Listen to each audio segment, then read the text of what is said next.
Oke, sekarang. Dimulai sekarang. Assalamualaikum warahmatullahi wabarakatuh. Yang terhormat dosen pengampu mata kuliah patologi medis, Bapak Jerry Maratis dan kawan-kawan sejawat Fakultas Fisioterapi Universitas Esa Unggul. Kami dari kelompok 1 akan menyajikan paparan tentang ruptur ACL.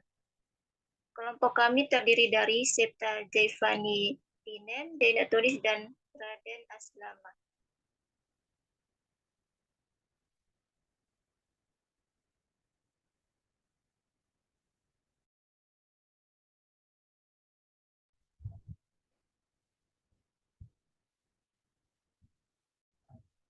Sebelum membahas lebih tentang ruptur ACL, kita harus mengetahui apa sih anatomi ligamen itu. Ligamen adalah jaringan berserat yang bentuknya menyerupai pita elastis dan berperan sebagai penghubung antar tulang di dalam tubuh. Pada lutut, terdapat 4 jenis ligamen utama yang menghubungkan tulang-tulang di sendi lutut dan menjaga stabilitas sendi lutut. Ligamen-ligamen tersebut adalah ACL atau anterior cruciate ligament, PCL posterior cruciate ligament, LCL lateral collateral ligament, dan MCL medial collateral ligament. Seterusnya ada apa itu ruptur ligamen ACL? ACL merupakan ligamen yang menghubungkan antar os femur dan os tibia pada kain ini. Kainnya join. ACL sendiri berfungsi untuk mencegah pergeseran berlebih tulang kering ke depan tulang paha dan menjaga stabilitas.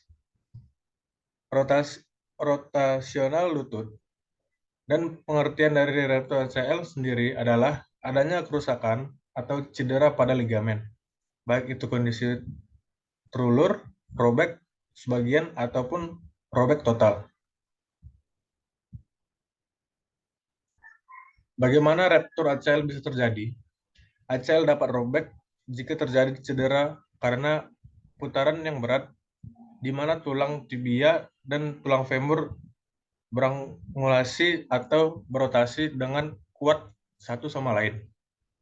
Cedera semacam itu sering ditemukan pada pemain sepak bola, ski, pasien senam, dan korban kecelakaan lalu lintas. Cedera ACL juga dapat terjadi pada perubahan yang dilakukan secara langsung, seperti berhenti secara cepat atau mendadak ketika dengan berlari, mendarat, atau meluruskan sendi secara berlebihan yang terjadi secara langsung juga. Misalnya, dalam tendangan blocking atau ketika jatuh tergelincir pada olahraga sepak bola. Bisa juga karena tekanan kuat yang melebihi batas untuk menekuk lutut ke belakang ketika kaki diluruskan.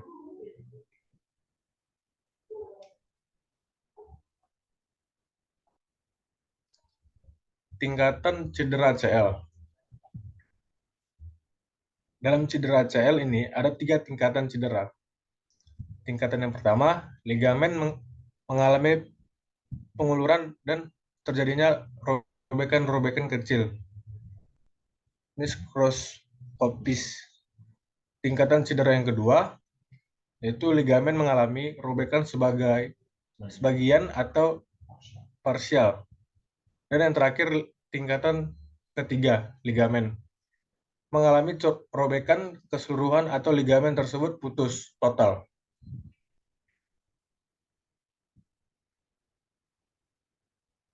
Tanda gejala ACL.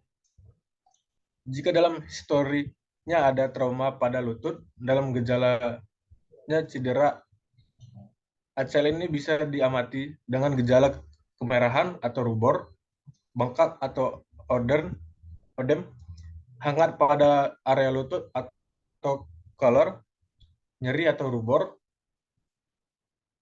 kesulitan berjalan atau antalgic gait, kesulitan menopang beban tubuh secara mandiri, dan keterbatasan ruang lingkup pada sendi lutut.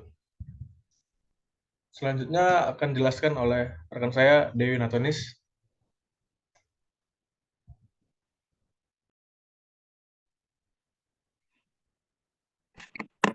Menurut peraturan Kementerian Kesehatan,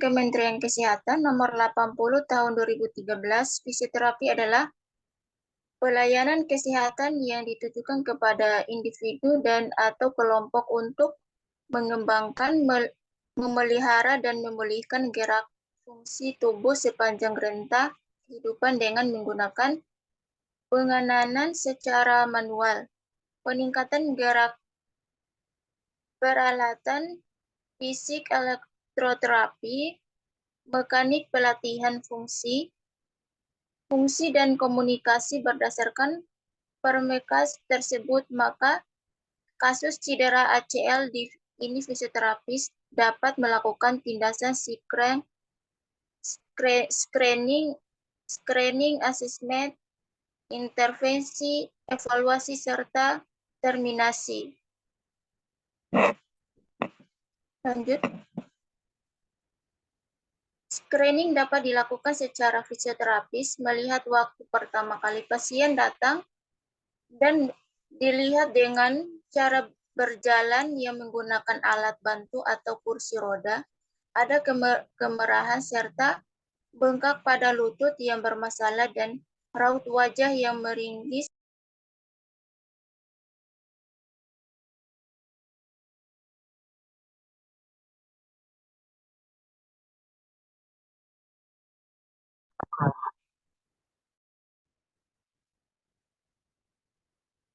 Dapat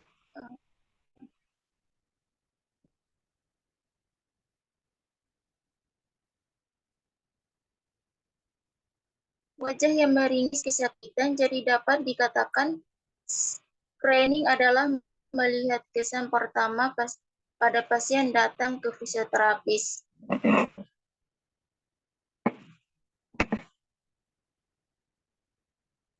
Lanjut.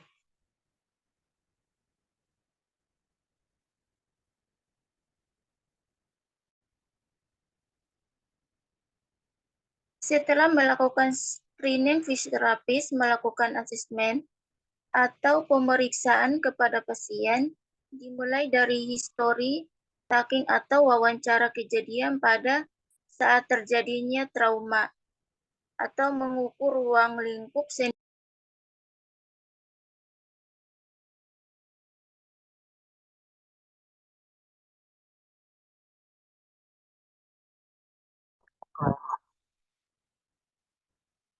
Diameter, mengukur ambang nyeri dengan alat ukur, pakai measure, scale atau vas. Mengukur edem atau bengkak dengan midline jika memang dicurigai adanya ruptur pada ACL. Kemudian fisioterapi dapat melakukan pemeriksaan spesifik dengan anterior drawer tense untuk memastikan adanya keseimbangan pada lutut akibat cedera pada ligamen ACL. Lanjut. Jika memang hasil pemeriksaan anterior drawer test menunjukkan gejala positif adanya ruptur, fisioterapis dapat melakukan pemeriksaan penunjang dengan menggunakan magnetic resonance imaging atau MRI, karena dengan dilakukannya kerusakan pada ACL tersebut. MRI merupakan pemeriksaan organ tubuh yang dilakukan dengan menggunakan teknologi magnet dan gelombang radio pemeriksaan. Ini dilakukan untuk mendapatkan hasil gambar organ, tulang dan jaringan di dalam tubuh secara rinci dan mendalam. Pemeriksaan ini dilakukan sebagai alat bantu diagnosis untuk tenaga medis.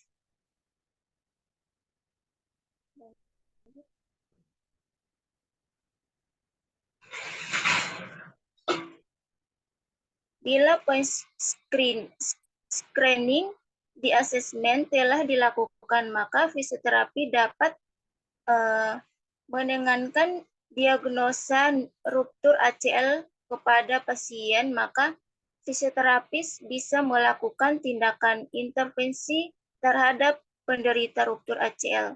Ruptur ACL ini terdiri 4 fase. Fase yang pertama berlangsung selama 0 hingga 6 minggu. Fase yang kedua berlangsung sekitar selama 7 hingga 12 minggu. Fase yang ketiga berlangsung selama 13 hingga 16 minggu. Dan fase yang terakhir atau yang keempat berlangsung sekitar selama 17 hingga minggu sampai kembali ke pulih total.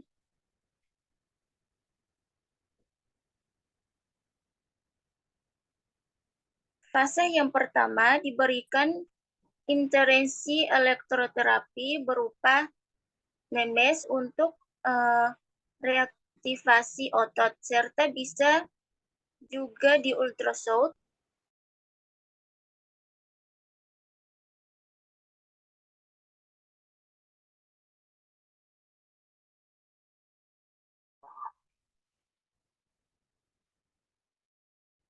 serta bisa juga ultrasound untuk perbaikan jaringan, soft tissue, serta icepack untuk reedukasi otot, menambah room pada lutut, serta mengaktifkan otot stabilisasi lutut. Eksitse yang adalah aktivasi otot quadricep isometrik, hamstring exicus, kontrol glutes exicus, hip abdomen,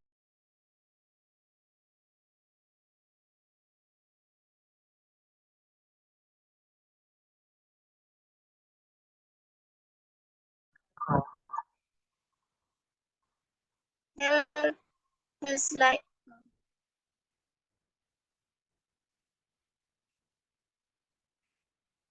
hip flexion, exicus, hip excitation, slide excitation, ankle resisted excitation, dan lateral mobilization. Yang selanjutnya akan dijelaskan oleh Saudari Raden.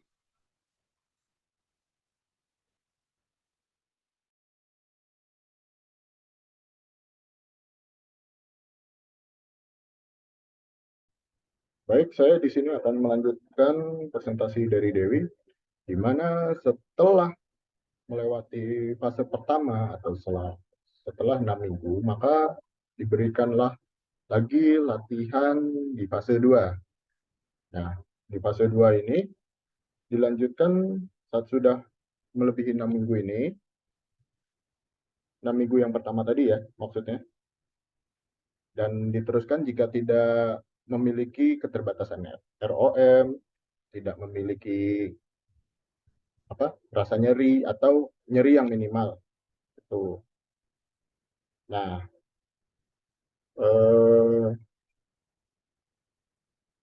latihan yang diberikan yang pertama yaitu bisa diberikannya wall squat exercise, step up, calf rise, terus di sini ada plank, ada side plank, terus ada latihan bridging, dan ini ada latihan bridging kombinasi dengan latihan vastus medialis oblik, dan ada latihan namanya ini apa namanya one leg standing untuk proprioceptive.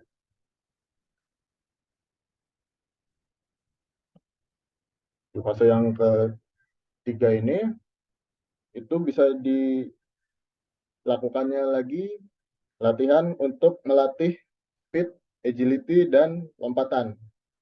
Nah, latihan yang diberikan yaitu berupa ladder drill dengan pola high knee, shuffle, in out, hop step, jab step, dan kemudian bisa dilakukan juga acceleration wall drill dengan pola single, double, atau triple, serta latihan lompatan dengan pola double leg forward jump, double leg lateral box jump, single leg forward box jump, single leg lateral box jump, single leg medial box jump, dan juga deep jump.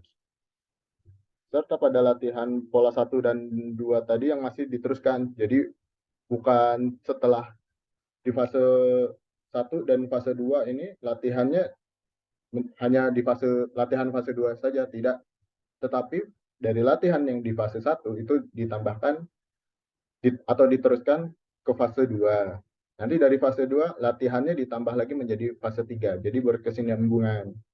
Nah, ini contoh-contohnya latihan-latihan di fase 3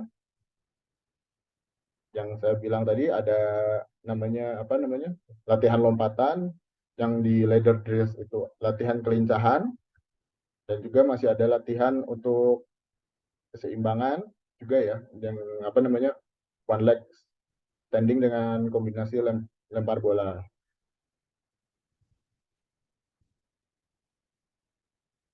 Dan juga ini ada latihan jogging di tempat juga, dan juga latihan lompat. Nah, jika fase 3 sudah dirasa mampu, maka berlanjut di fase 4. Nah, di fase 4 ini adalah fase terakhir, di mana targetnya adalah untuk mengembalikan atlet kepada profesi keolahragaannya. Maka semua fase yang telah dilewati harus tidak ada nyeri yang ditimbulkan dari latihan ini, dan juga terutama ROM dan stabilisasi otot, stabilisasi sendi lututnya juga tidak mengalami unstable ya.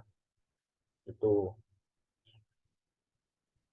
Maka jika tidak ada masalah-masalah semua dan sudah mampu melewati latihan dari fase 1, fase 2, fase 3, dan hingga fase yang terakhir ini, maka fisioterapi melakukan evaluasi terhadap pasien. Setiap fase ini atau setiap treatment pada fisioterapi, setelah melakukannya treatment ini harus dievaluasi dengan misalnya dicari tahu ada nyeri tidak, menggunakan alat ukur pain measurement scale atau VAS. Terus juga dicek lagi ROM-nya bertambah atau tidak setelah diberikannya treatment, dan juga kekuatan ototnya bisa diukur menggunakan dynamometer. Jadi kita ukur otot sisi yang sehat dan sisi yang bermasalah atau ruptur ACL-nya ini diukur kiri dan kanannya.